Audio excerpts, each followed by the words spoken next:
আল্লাহ বলছেন ওয়ায়াউমা ইউহশারু আ'দাউল্লাহি ইলান নারি ফাহুম ইউযাউন। কিয়ামতের দিন আল্লাহর দুশমনদেরকে যখন জাহান্নামের আগুনের দিকে নিয়ে যাওয়া হবে, হাত্তা ইযা মা জাউহা শাহিদা আলাইহিম সামউহুম ওয়া আবসারুহুম ওয়া জুলুদুহুম বিমা কানু ইয়ামালুন। তাদের কান, তাদের চোখ, এমনকি তাদের শরীরের চামড়া পর্যন্ত সাক্ষ্য দিবে। আমার আপনার শরীরের চামড়া কথা বলবে কার সাথে? চামড়ার জবান আল্লাহ খুলে দিবেন।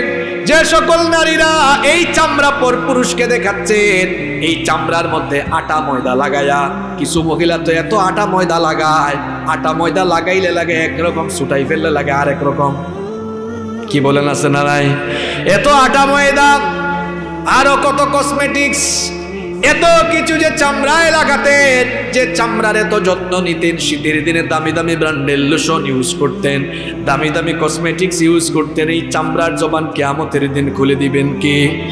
এই চামড়া, বোনেরা শোনেন, চামড়া বলবে আল্লাহ তোমার বান্দিকে তুমি সুন্দর চেহারা দিয়েছো, সুন্দর চামড়া দিয়েছো, তাকে বলেছিলে, আদেশ করেছিলে চামড়া ঢাকার জন্য, কিন্তু চামড়া ঢাকে নাই, বেপরদা হয়ে চলাফেরা করেছে। আপনার বিরুদ্ধে চামড়া সাক্ষ্য দিবে কার কাছে?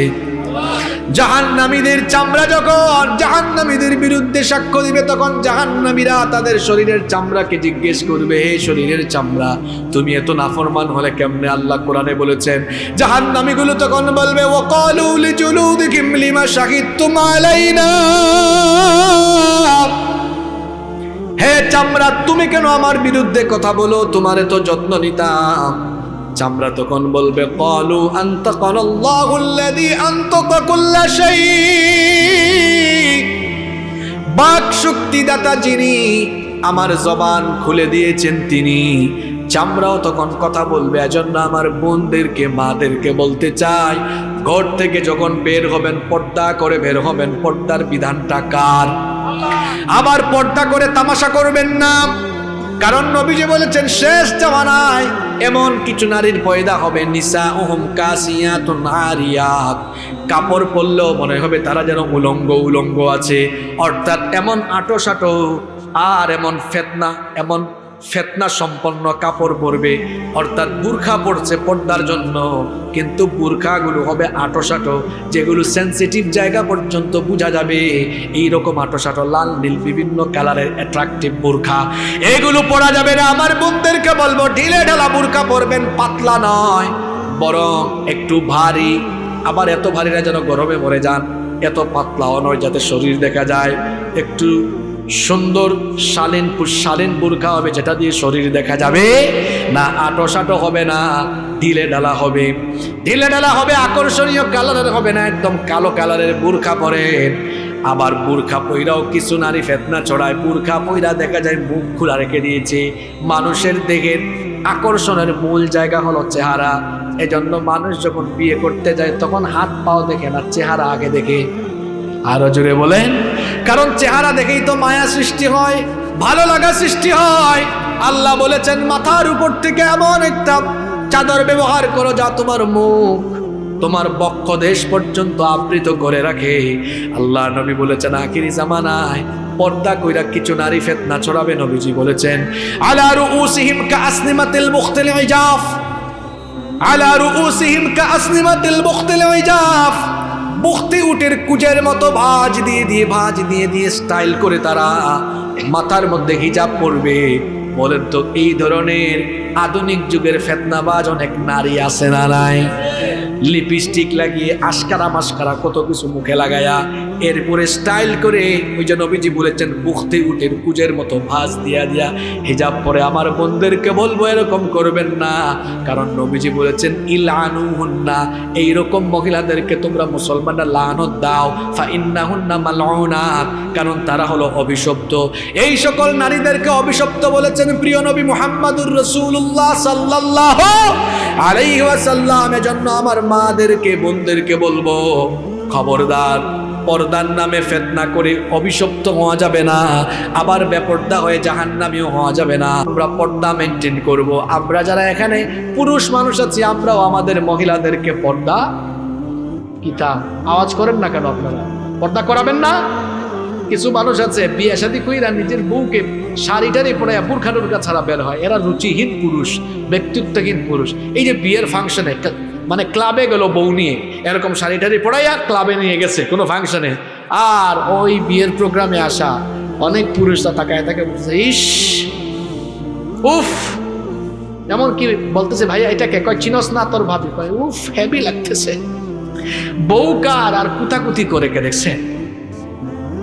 নিজের বউয়ের সৌন্দর্য মানুষকে দেখায়া এরকম কমেন্ট শোনার পরেও যে পুরুষের লজ্জা লাগে না, একটা বেহায়া বেশরম ব্যক্তিত্বহীন পুরুষ। এটা রুচিশীল পুরুষ নয়, এটা রুচিহীন পুরুষ। আপনি টাকা পয়সা দিয়া মোহরানা দিয়া আপনার বউ আপনি বিয়ে করলেন, আপনার বউকে আপনি দেখবেন, আপনার বউয়ের সৌন্দর্য আপনি উপভোগ করবেন।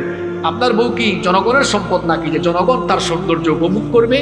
যারা নিজের বউকে জনগণ দেখার জন্য এরকম ব্যাপারটা বানায় ছেড়ে দিয়েছে, এই সকল বেহায়া বেশরম পুরুষরা নিজের বউকে জনগণের সম্পদে পরিণত করেছে। আল্লাহ তাআলা ওই সকল লোকদেরকে হেদায়াত দান করেন। নামাজের মধ্যে ঐক্যের শিক্ষা রয়েছে, কিভাবে ঐক্যবদ্ধ থাকার শিক্ষা রয়েছে। রব্বুল আলামিন সালাতকে, নামাজকে একা একা ফরজ করেন নাই, বরং নামাজকে ফরজ করা হয়েছে জামাতের সঙ্গে। কোরআনুল কারীমের 2 নম্বর সূরা সূরাতুল বাকারা এর 43 নম্বর আয়াতে রব্বুল আলামিন বললেন ওয়া আকিমুস সালাতা ওয়া আতুজ যাকাতা ওয়ারকাউ মা'আর রাকিঈন। আর সালাত কায়েম করো এবং যাকাত দাও, এবং যারা মসজিদে গিয়ে রুকু করে তাদের সঙ্গে রুকু করো। অর্থাৎ জামাতবদ্ধভাবে ঐক্যবদ্ধ হয়ে নামাজে দাঁড়াও। এই আদেশটা যিনি দিয়েছেন তিনি কে? দেখুন, মসজিদের বাহিরে, নামাজের বাহিরে আমরা এক একজন এক এক রকম থাকি। এই যে এখানে আমরা সবাই বসে আছি, এখন যদি কোনো নামাজের জন্য ইকামত হয়, দেখবেন সবাই আমরা কাঁধে কাঁধ লাগিয়ে ঐক্যবদ্ধভাবে দাঁড়িয়ে যাব। আপনারা যারা হজ কিংবা উমরা করার সুযোগ পেয়েছেন, হারামাইন শরীফাইনে যারা নামাজ আদায় করেছেন, মসজিদে হারামে গেলে দেখবেন কেউ তাওয়াফ করছে, কেউ বা আবার সাফা মারওয়ায় সাই করছে, কেউ বা আবার বসে বসে কোরআন তেলাওয়াত করছে, কেউ বা আবার বসে বসে তাসবিহ জপছে, ইস্তিগফার করছে, কেউ বা আবার গল্প করছে। কিন্তু যখনই ইকামত হয়ে যায়, দেখা যায় লক্ষ লক্ষ মানুষগুলো সারিবদ্ধ, কাতারবদ্ধ, ঐক্যবদ্ধভাবে দাঁড়িয়ে যায়। এই যে নামাজের সুন্দর এই ঐক্যের শিক্ষা, এভাবে যদি এই ঐক্যের শিক্ষাটা নিয়ে মসজিদের বাহিরে আমরা সীসা ঢালা প্রাচীরের মতো ঐক্যবদ্ধ থাকতে পারতাম, পৃথিবীর 200 কোটি মুসলমান ঐক্যবদ্ধ যদি থাকতে পারত, মুসলমানরা দুনিয়াতে আজকে অধপতিত থাকতো না, মাথা উঁচু করে দাঁড়িয়ে গোটা পৃথিবীকে মুসলমানরা নেতৃত্ব দিত। ঐক্য আছে আমাদের? কথা কন না কেন আপনারা? এই ঐক্যের শিক্ষা নামাজ থেকে নেওয়া লাগবে। এজন্য রব্বুল আলামিন জামাতের সঙ্গে নামাজ ফরজ করলেন। আর ঐক্যবদ্ধ থাকার জন্য কোরআনুল কারীমের অসংখ্য জায়গায় রব্বুল আলামিন আদেশ দিলেন। আল্লাহ তাআলা বললেন ওয়াতাসিমু বিহাবলিল্লাহ,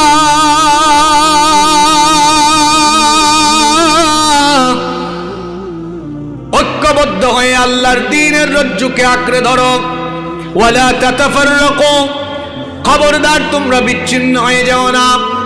এমনকি দুনিয়ার যত পয়গম্বর এসেছিলেন সবাইকে আল্লাহ আদেশ দিয়েছিলেন আন আকিমুদ্দিন, আমার জমিনে আমার দ্বীন কায়েম করো। ওয়ালা তাতাফাররাকু ফি, বিচ্ছিন্ন হয়ে যেও না, আলাদা হয়ে যেও না। আল্লাহ তাআলা বারবার সাবধান করেছেন, সতর্ক করেছেন, আলাদা হয়ে যেও না। কারণ আলাদা হয়ে গেলে, বিচ্ছিন্ন হয়ে গেলে, দলে দলে বিভক্ত হয়ে গেলে মুসলমানদের শক্তি বাড়বে না কমবে? আসতে বলবেন না, জুড়ে বলেন, বাড়বে না কমবে? মুমিনে মুমিনে সম্পর্ক হবে এমন। বুখারী শরীফের হাদিস, নবীজি বলেছেন আল মুমিনু লিল মুমিনি কাল বুনিয়ান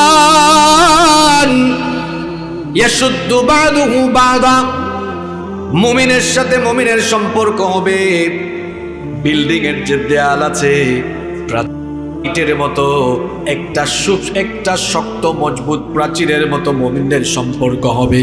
কথাটা বোঝানোর জন্য আমি আপনাদেরকে বলছি, শোনেন সবাই তাকান আমার দিকে।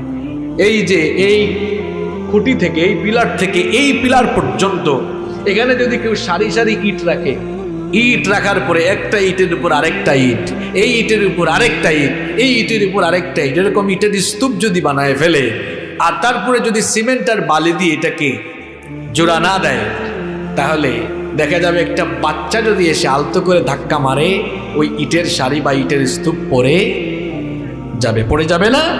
পড়ে যাবে। কিন্তু এই ইটের স্তূপ বা ইটের সারিকে যদি এবার সিমেন্ট আর বালু দিয়ে জোড়া লাগানো হয়, এমন শক্তিশালী একটা দেওয়াল হবে, আপনি ধাক্কায় আর ফেলে দিতে পারবেন না। আল্লাহ নবী কি সুন্দর উদাহরণ দিলেন, আল মুমিনু লিল মুমিনি কাল বুনিয়ান ইয়াশুদ্দু বা'দুহু বা'দা।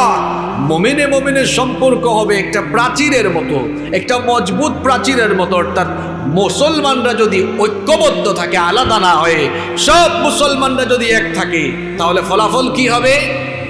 একটা মজবুত দেওয়ালকে যেমন ধাক্কায় ফেলে দেওয়া যায় না, ঠিক তেমনি ভাবে যদি মুসলমানরা ঐক্যবদ্ধ থাকে, ইসলাম বিরোধীরা কখনোই ধাক্কা দিয়ে মুসলমানকে ফেলাতে পারবে না। অর্থাৎ ইসলাম বিরোধীরা কখনোই ইসলামওয়ালা লোকদের উপরে নির্যাতন নিপীড়নের সাহসও পাবে না। এই যে আমার দেশের চিত্র আপনি দেখেন, চোর ডাকাত, সুদখোর ঘুষখোর, মাদকের সাথে সম্পৃক্ত, চাঁদাবাজির সাথে সম্পৃক্ত, এইরকম লোককে যদি হাতে হাত করা আর পায়ে ডান্ডা বেড়ে লাগানো হয় তো অসুবিধা নাই, এগুলোকে মেনে নেওয়া যায়। কিন্তু যারা কোরআন পড়ায়, হাদিস পড়ায়, কোরআন হাদিসের গবেষক, উলামা মাশায়েখ, তাদেরকে যদি হাতে হাত করা আর পায়ে ডান্ডা বেড়ে লাগানো হয়, এগুলো আমাদের চোখ কখনো সহ্য করতে পারে না। তবে এই চিত্রগুলো হলো কেন? হয়েছে এই জন্য আমরা নিজেরা বিভক্ত হয়ে গিয়েছি, আলাদা হয়ে গিয়েছি। যদি আমরা বিভক্ত না হয়ে সবাই যদি ঐক্যবদ্ধ থাকতে পারতাম, কোন উলামা মাশায়েখের হাতে হাত করার পায়ে ডান্ডা বেড়ে লাগানোর সাহস কেউ কোনোদিনও করতে পারত না। এটা আমাদের অনৈক্যের ফসল, আমাদের বিভক্তির পরিণাম। আমরা যদি ঐক্যবদ্ধ থাকতে পারি, শক্তি বাড়বে না কমবে? ইহুদির গোষ্ঠী ফিলিস্তিনে আমার ভাই বোনদের রক্ত চুষে খায়, ওইদিকে জালিমের গোষ্ঠী কাশ্মীরে আমাদের ভাই বোনদের রক্ত ঝরায়। তামাম দুনিয়ার 200 কোটি মুসলমানরা যদি আল্লাহর নবীর হাদিসের মতো, নবীজি যেমন বলেছেন কাল জাসাদিল ওয়াহিদ, একটা দেহের মতো সম্পর্ক হবে। আপনার হাঁটুটা যদি ভেঙে যায় তো ব্যথা কি শুধু হাঁটুতে লাগে, না হাঁটুর চিন চিন চিন চিন ব্যথা পুরা শরীরের উপরে পড়ে, পুরো শরীরের উপরে পড়ে? আরে আমার কোনো মোমেন ভাই, আমার কোনো মোমেনা বোন, সে যদি কাশ্মীরে মার খায়, সে যদি ফিলিস্তিনে মার খায়, আমি বাংলাদেশে থাকি আর আফ্রিকার জঙ্গলে থাকি, তার ব্যথায় যদি আমার হৃদয় ব্যথিত না হয়, আমি যদি কষ্ট পেয়ে প্রতিবাদ না জানাই, আমি যদি জ্বলে না উঠি, তাহলে বুঝতে হবে আমার অন্তরে নিফাকের ভাইরাস ঢুকে গিয়েছে। যদি তামাম দুনিয়ার 200 কোটি মুসলমানরা আমরা ঐক্যবদ্ধ থাকতে পারতাম, পৃথিবীর কোন জালেমের সাহস হতো না মুসলমানদের উপরে নির্যাতন নিপীড়ন করার। ঐক্য আছে আমাদের মধ্যে। এই যে আমরা যারা হুজুররা বয়ান করি, আমাদের মধ্যেও তো ঐক্য নাই। একজন বলছিল, পাল্লার মধ্যে ব্যাঙ রাখা যেমন কঠিন। ব্যাঙ চিনেন তো আপনারা এখানে আঞ্চলিক ভাষায় ব্যাঙকে কি বলেন? আচ্ছা, ব্যাঙের কাজ কি? এটা এক জায়গায় থাকে না। পাল্লার মধ্যে ব্যাঙ রাখা যেমন কঠিন, আলেমদেরকে এক টেবিলে বসানো ঠিকই তো আছে, বসতে চায় না। সামান্য সামান্য বিষয় নিয়ে মতবিরোধ, একটা বিষয় অমিল, আপনি কাফের, আপনি বাতিল। আরে ভাই, আপনার সাথে উনার মিলে নাই একটা, খোঁজে দেখেন মিল আছে 99টা। তো একটা অমিল থাকলে তারা যদি একবার কাফের বলেন, 99টা মিল আছে, আপনার উচিত তাকে 99 বার মুমিন বলা। কিন্তু আমরা কি করি? ওই একটা অমিল একটা নিয়েই পড়ে আছে। বলেন তো, মুসলমানদের মধ্যে বেসিক মৌলিক কোনো বিষয় নিয়ে কি মতবিরোধ আছে? আপনারা কি শুনছেন এরকম কখনো যে কোনো আলেম বলছে আমার দৃষ্টিতে ফজরের নামাজ 4 রাকাত, আর আরেকজন বলছে আমার দৃষ্টিতে ফজরের নামাজ 6 রাকাত? এরকম শুনছেন আপনারা? হ্যাঁ, নামাজের ওয়াক্ত, নামাজের রাকাত নিয়ে সবাই একমত, নামাজ ফরজ একমত। তো ঠেলাঠেলি কোন জায়গায়, হাত কোন জায়গায় বাঁধবে, আমিন আস্তে না জুড়ে, এগুলো এমন বিষয় না যে আমিন জুড়ে বা আস্তে যেভাবেই বলুক নামাজ এটার কারণে নষ্ট হবে না। তাহলে বোঝা গেল কি, শুধু নামাজ নয়, যে কোনো বিষয়, মৌলিক সমস্ত বিষয়ে দেখবেন মুসলমানদের মুসলিম উম্মার মধ্যে কোনো বিরোধ নাই। যেগুলো ঐচ্ছিক বিষয়, অপশনাল বিষয়, সেগুলো নিয়ে বিরোধ আছে।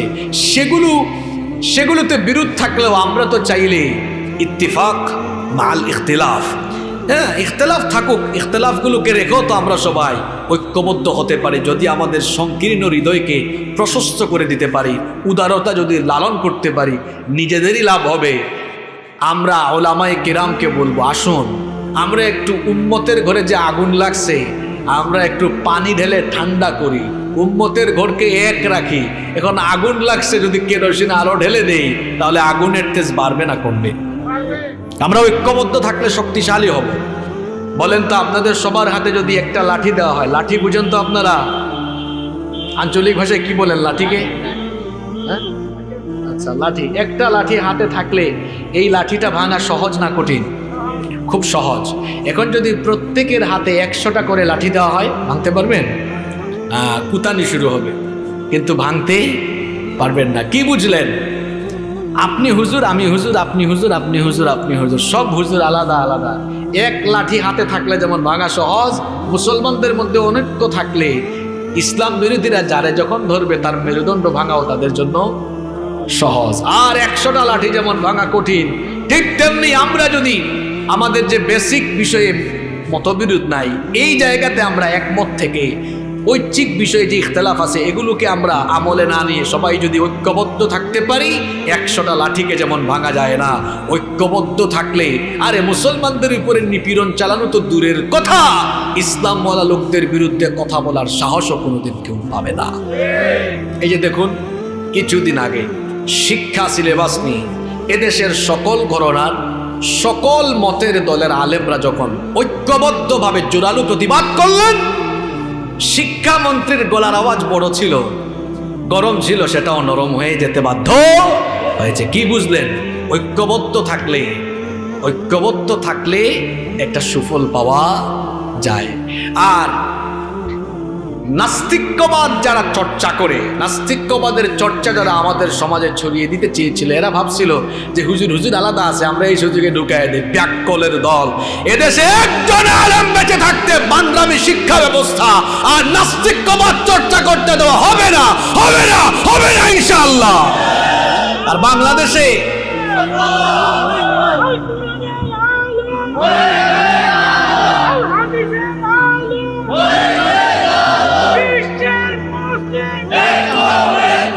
বাংলাদেশে এত বান্দরের ঘরের বান্দর আছে, এটা আমরা 2023 সালে এসে দেখছি। আধুনিক বিজ্ঞান চার্লস ডারউইনের যে মতবাদকে ডাস্টবিনে ফেলে দিয়েছে, ওইটাকে কুড়াইয়া এনে আমাদের কোমলমতি ছেলে মেয়েদের মগজ ধুলাই করার জন্য, এদেরকে সংশয়বাদী বানানোর জন্য হাতে গোনা কয়েকটা লোক এই বিবর্তনবাদ তথ্য ঢুকিয়ে দিতে চেয়েছিল। ভাবছে আমরা আলেমরা ঘুমায় গেছি। না, আমরা আলেমরা ঘুমায় জানাই, বান্দরের ঘরের বান্দর। তোদের মা বাপ বান্দর ছিল, তোদের পূর্বপুরুষরা বান্দর থাকতে পারে, আমাদের পূর্বপুরুষ বান্দর ছিল না। আমরা মানুষ, মানুষের জাত মানুষ থেকে মানুষ হয়েছে। যারা ডারউইনের বিবর্তনবাদ তত্ত্বে বিশ্বাস করে, তোরা চিড়িয়াখানায় গিয়ে তোদের জাতি ভাইদের সাথে থাক। খাঁচার অভাব হলে এদেশের মুসলমানরা খাঁচা বানায় দিবে, ঠিক কিনা বলে? সম্মানিত ভাইয়েরা, তাহলে নামাজের 1 নম্বর শিক্ষা মনে থাকবে, আমরা ঐক্যবদ্ধ থাকবো। আমরা কি ভেজাল করব, ঠেলাঠেলি, গুতাগুতি করব, অনৈক্য আর বিভক্তিতে থাকবো না, সবাই ঐক্যবদ্ধ হবে? কি জ্বালা! আহা, মুসলমান পরিচয় দেয় না, কত পার্ট। কেউ কয় আমি দেওবন্দি, কেউ কয় আমি হানাফি, কেউ কয় আমি লামাজহাবি, কেউ কয় আমি গরম একদম কড়া সুন্নি, কেউ কয় আমি একটু ঠান্ডা মাপের সুন্নি, কয় আমি গরম ঠান্ডার মাঝখানে হালকার মধ্যে ঝাপসা, কেউ আবার কয় আমি লামাজহাবি। এক নবীর উম্মত জীবন বিধানে ওই শিব বাণী কোরআন। আমাদের প্রভু এক, এক নবীর উম্মত, জীবন বিধানে ঐশী বাণী কোরআন। তবে কেন এক নও হে মুসলমান, এক হও এক হও করিয়া আহ্বান। আল্লাহ আমাদেরকে ঐক্যবদ্ধ করে দেন। আরো আসতে বলেন আমিন। আপনারা কি ক্লান্ত হয়ে গেছেন? ক্লান্ত হইলে তো আমি হওয়ার কথা। এত দীর্ঘ পথ পাড়ি দিয়ে আসলাম, আমার গলার আওয়াজ তো ঠিক আছে, এনার্জিও আছে আলহামদুলিল্লাহ। তা আপনারা কি খায় আসেন নাই? খাওয়া দাওয়া করেছেন সবাই? এত টাটকা টাটকা মাছ আপনারা খান, এই টাটকা টাটকা মাছ খাইয়ে যদি আওয়াজ তো আস্তে করে দেন, হ্যাঁ মাছ তো লজ্জা পাবে। আয়োডিন যুক্ত মাছ না সব, সামুদ্রিক মাছকে বিজ্ঞান কি বলে? মহা ঔষধ। এগুলা খাইয়া এই এনার্জি বানাইছেন আপনারা। তাহলে নামাজের এক নম্বর শিক্ষা পেলাম, নামাজ আমাদেরকে ঐক্যবদ্ধ থাকার শিক্ষা দেয়। নাম্বার 2, নামাজ আমাদেরকে সময়ানুবর্তিতা শেখায়, টাইম ম্যানেজমেন্ট। সময়ের কাজ সময়ে করা, সময়কে গুরুত্ব দেওয়া, সময়ের প্রতি সচেতন হওয়ার শিক্ষা নামাজের ভেতরে আছে না নাই?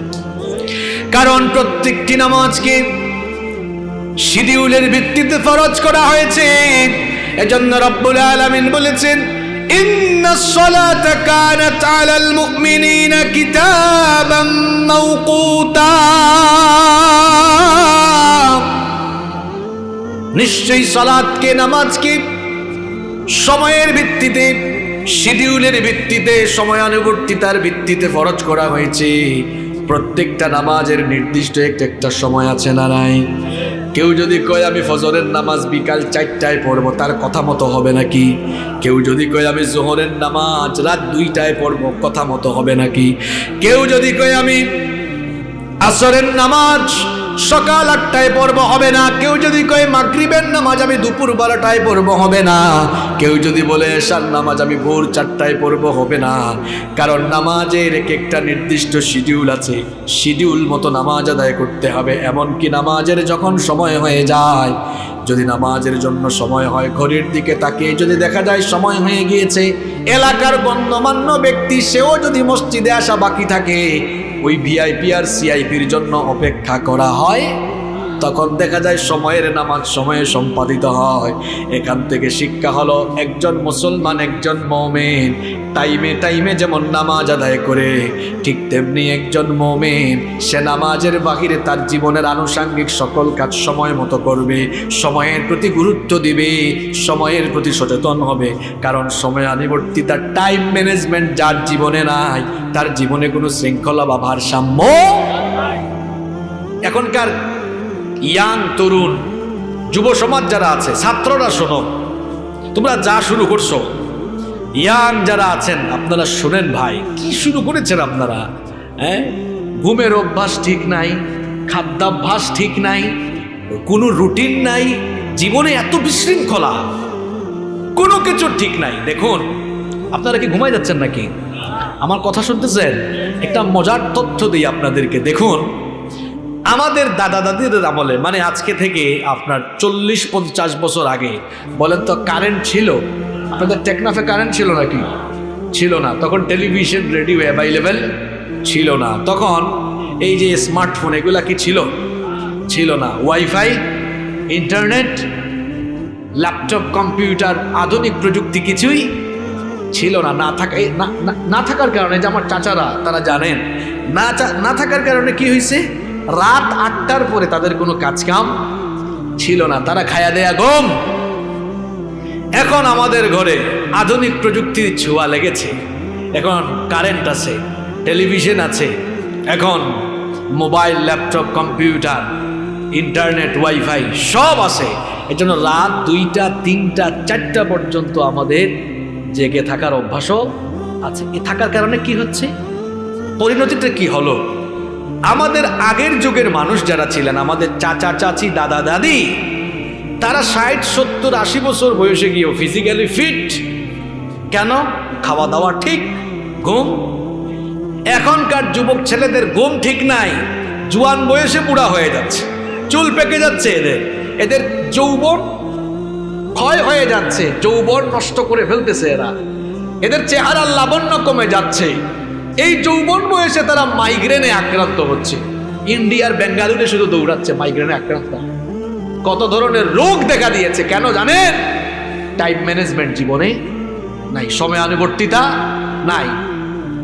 দেখবেন কিছু কিছু যুবক ছেলেরা 2টা 3টা পর্যন্ত প্রযুক্তির পেছনে পড়ে আছে। আহারে, এই প্রযুক্তি আমাদেরকে ইবাদত থেকেও গাফেল করে দিয়েছে। আজান করতেছে, তাকাইছে তো তাকাইছে, শুধু ফোন স্ক্রলিংই আছে রাত 2টা 3টা পর্যন্ত।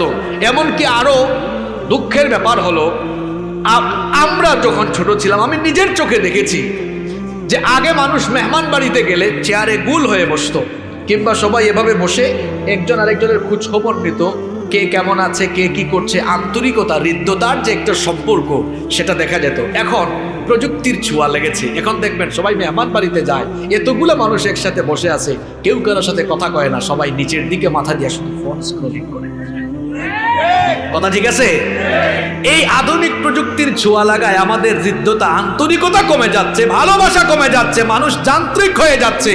এত বেশি যান্ত্রিক হওয়া উচিত নয় যে যান্ত্রিকতার কারণে আমাদের ভালোবাসা কমে যায়, হৃদ্যতার বন্ধন হালকা হয়ে যায়।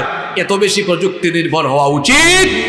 এজন্য আমার তরুণ যুবক ভাইদেরকে স্পেশালি আমি বলবো, প্রিয় ভাইয়েরা, হ্যাঁ, প্রযুক্তি আমরা ব্যবহার করব, কিন্তু ইসলামের কল্যাণে ব্যবহার করব, মানুষের কল্যাণে ব্যবহার করব। যতটুকু করা দরকার ততটুকু করব। অপ্রয়োজনীয় কোনো কিছুই ভালো, অতিরিক্ত কোনো কিছুই ভালো নয়। এই যে ছাত্র যারা আছো, তোমরা যারা স্কুল, কলেজ, ইউনিভার্সিটি, মাদ্রাসায় পড়ো, ভাই শোনো, তোমরা ডেইলি কমপক্ষে 8 থেকে 10 ঘন্টা ফেসবুকে থাকো, ইউটিউবে থাকো। আল্লাহর কসম, তোমরা যদি এই 8-10 ঘন্টা চেয়ার টেবিলে বসে পড়াশোনা আর গবেষণায় থাকতে পারতা, আমার দেশে পরমাণু বিজ্ঞানী হইত, আমার দেশে আইনস্টাইন, নিউটনকে পেছনে ফেলে দেওয়া বিজ্ঞানীর পয়দা হয়ে যেত, আমার দেশে চিকিৎসা বিজ্ঞানী, বড় বড় ইঞ্জিনিয়ার, ডাক্তার, বড় বড় মনীষীর পয়দা হতো। যে পরিমাণ সময় তোমরা ফেসবুকে দাও, ভাই সারাদিনে 1 ঘন্টার সময় ফেসবুকে থাকলে কি হয় না? বাকি সময়গুলো পড়াশোনায় দাও, গবেষণায় সময় দাও, জীবনে সফল হবা, কেরিয়ার সুন্দর হয়ে যাবে ইনশাআল্লাহ। টাইম ম্যানেজমেন্ট জীবনে নিয়ে আসেন। আর ব্যক্তি জীবনের টাইম ম্যানেজমেন্টের পাশাপাশি সামাজিক এবং রাষ্ট্রীয় পর্যায়ে সকল কিছুতে টাইম ম্যানেজমেন্ট দরকার। আজকের জাপান একটা অমুসলিম রাষ্ট্র হয়ে তারা এত উন্নত হয়ে গেল, অর্থনৈতিকভাবে তারা এত শক্তিশালী হয়ে গেল কেন? কারণ রাষ্ট্রীয়ভাবে তারা টাইম ম্যানেজমেন্টের বেলায় তারা অত্যন্ত সচেতন। আমি বেশ কিছুদিন আগে, সম্ভবত 2-3 বছর আগে, কোনো পত্রিকায় না কোন জায়গায় যেন আমি পড়লাম যে জাপানের রেলওয়ে স্টেশনের তাদের রেলগুলো, ট্রেনগুলো এমনভাবে চলাচল করে যে সময়ে যে ট্রেন যে ডেস্টিনেশনে যাওয়ার কথা একেবারে ঠিক ওই সময়েই সেখানে পৌঁছে যায়, এমনভাবে তারা টাইম মেনটেন করে। শোনেন, যখন যোগাযোগ ব্যবস্থায়, যোগাযোগ তো বুঝেন আপনারা, যোগাযোগ ব্যবস্থায় যখন টাইম ম্যানেজমেন্ট ঠিক থাকে তখন কিন্তু বাদ বাকি সব কিছু ঠিক থাকে। কেন জানেন? যোগাযোগের উপরে অনেক কিছু নির্ভর করে, যোগাযোগের উপরেই অনেক কিছু নির্ভর করে। বিশেষ করে রাষ্ট্রযন্ত্রের বেশিরভাগ বিষয় যোগাযোগের উপরেই নির্ভর করে। আমাদের অবস্থা দেখেন না, আপনি এয়ারপোর্টে যান, বিমানের ফ্লাইট শিডিউলে বিপর্যয়, রেলওয়ে স্টেশনের অবস্থা তো খারাপ, ভয়াবহ। আমাদের দেশে 10টা ট্রেন কয়টায় আসে স্টেশনের মাস্টারও জানে না, যাত্রীও।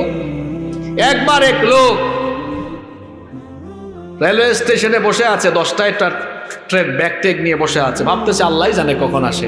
ঠিক 10টা বাজার 10 মিনিট আগে যখন ট্রেনের হুইসেল শুনছে, লোকটা খুশি হইয়া ব্যাগ টান মারে উঠতে যাবে, আরেকজন হাত ধরে বসাই দিছে, কয় ভাই বসে যান, খুশি হইয়েন না, এটা গতকাল রাত 10টার ট্রেন, আজকে 10টায় আসছে।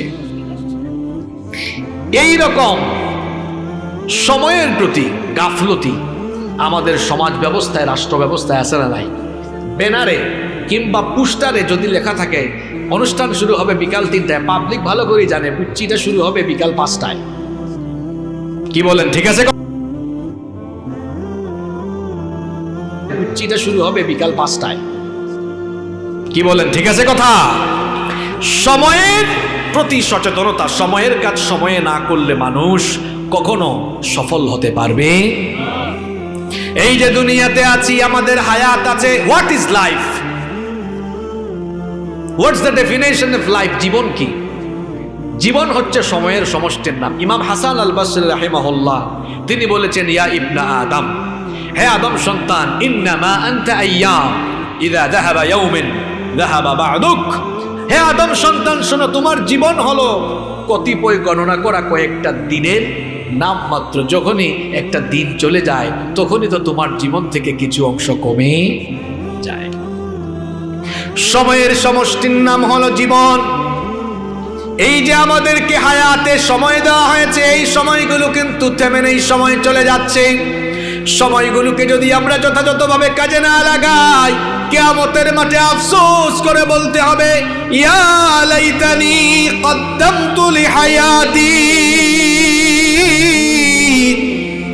হায় আফসোস, আফসোস, আমি যদি আমার ফেলে আসা হায়াতের জীবনগুলো, সময়গুলো আবার ফিরে পেতাম।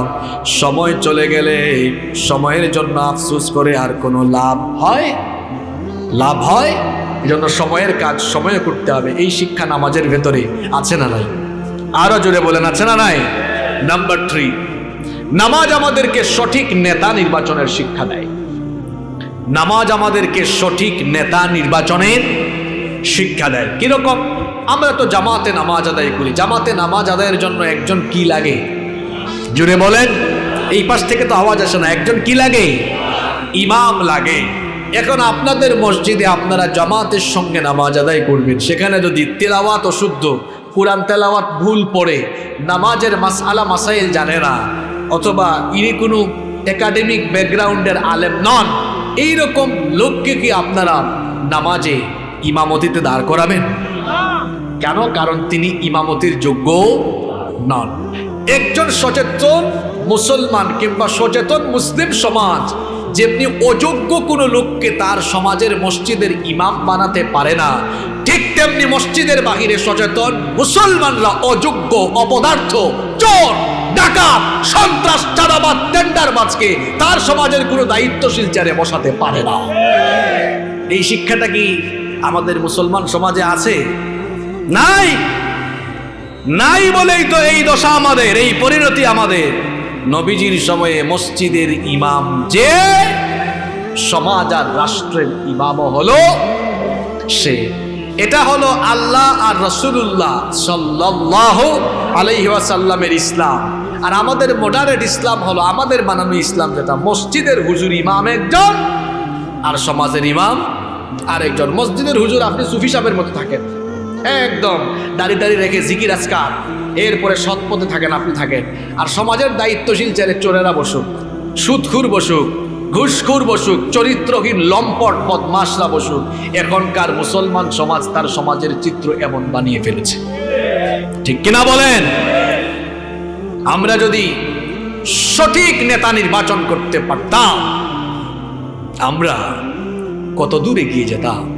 আমাদের দেশ স্বাধীন হয়েছে 50 বছরের উপরে, আজকে তার অভাব নাই এদেশে।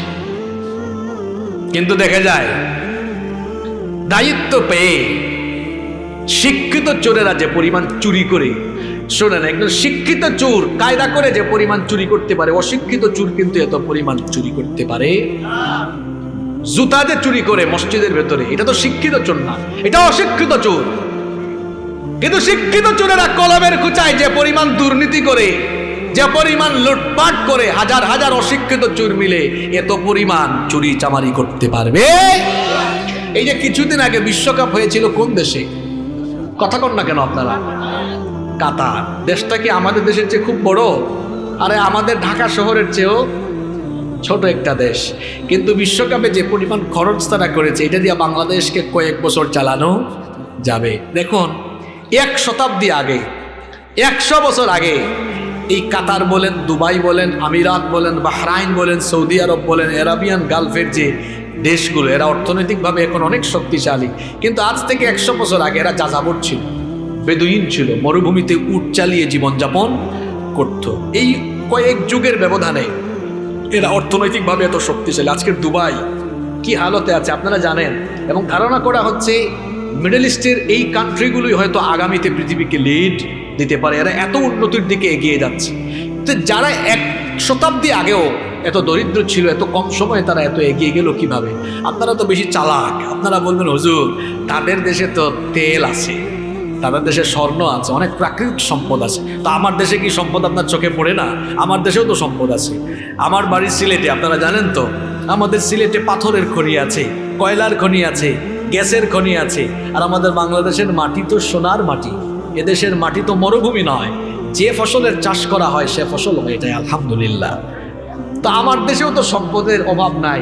এত পরিমাণ সম্পদ থেকেও কেন আমরা পৃথিবীতে মাথা উঁচু করে, আমরা কেন এখনো উন্নত বিশ্বে মাথা উঁচু করে দাঁড়াতে পারলাম না? কেন আমরা উন্নত হতে পারলাম না তাদের মতো?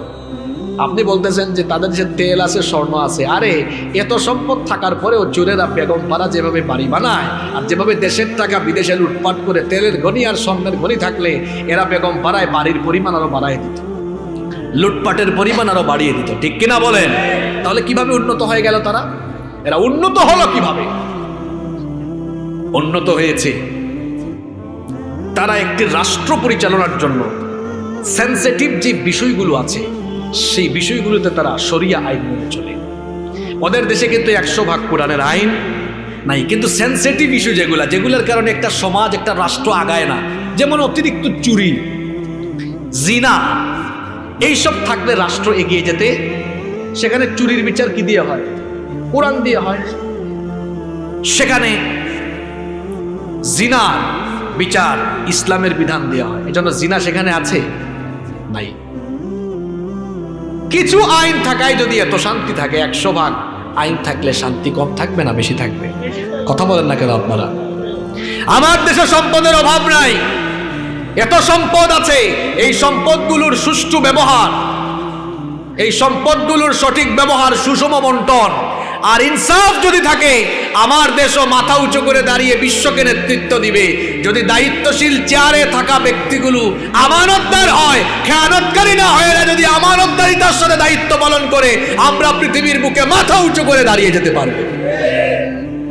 কিন্তু যে চেয়ারে বসলো আমানতদারিতা নাই, কেমনে বুঝবেন? 5 বছর আগে তার সম্পদের পরিমাণ একরকম, 5 বছর পরে বুঝাই যাচ্ছে। আমাদের পূর্বপুরুষরা যারা পৃথিবীকে নেতৃত্ব দিয়েছিলেন তারা কেমন আমানতদার ছিলেন শোনেন। সাইয়েদনা ওমর ইবনুল খাত্তাব রাদিয়াল্লাহু আনহুর কথা আমার মনে পড়ে গেল। তিনি অর্ধ দুনিয়া শাসন করেছেন। ওমর ইবনুল খাত্তাব রাদিয়াল্লাহু আনহুর সময়ে বলেন তো সেই যুগে কি কারেন্ট ছিল নাকি?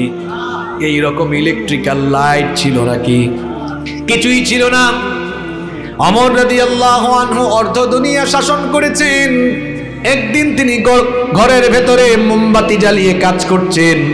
ঠিক সেই সময়ে তার কিছু আত্মীয় স্বজন দেখা করার জন্য দরজায় এসে নক করলেন। আসতে পারি? তিনি বললেন না, দাঁড়াও। এদেরকে দরজায় দাঁড় করিয়ে রেখে তিনি তার সামনে থাকা মোমবাতির আগুন ফু দিয়ে নিভিয়ে দিলেন। নতুন আরেকটি মোমবাতিতে আগুন জ্বালালেন। এরপরে বললেন, এবার তোমরা ভেতরে আসো। এরা ভেতরে ঢুকে কৌতূহল চেপে রাখতে না পেরে জিজ্ঞেস করলো, আমিরুল মুমিনিন, খলিফাতুল মুসলিমিন, ও আমাদের প্রেসিডেন্ট, আপনার সামনে তো একটা মোমবাতিতে আগুন জ্বালানো ছিল, সেটা ফু দিয়ে নিভিয়ে দিয়ে নতুন করে আরেকটাতে আগুন ধরালেন কেন? তিনি বললেন, শোনো, তোমরা আমার আত্মীয়, তোমরা যখন ভেতরে ঢোকার জন্য অনুমতি চাইলে তখন আমি রাষ্ট্রের টাকা কারো বাপের পয়সা নয়, এগুলো হলো জনগণের পয়সা, ঠিক কিনা? তিনি বললেন, রাষ্ট্রের টাকায়, জনগণের টাকায় কেনা মোমবাতির আলো জ্বালিয়ে আমি রাষ্ট্রের কল্যাণে, জনগণের কল্যাণে কাজ করছিলাম। তোমরা যখন ভেতরে ঢোকার জন্য অনুমতি চাইলে চিন্তা করলাম তোমরা তো আমার আত্মীয়, ভেতরে ঢুকে আমার সঙ্গে ব্যক্তিগত কথা বলতে পারো।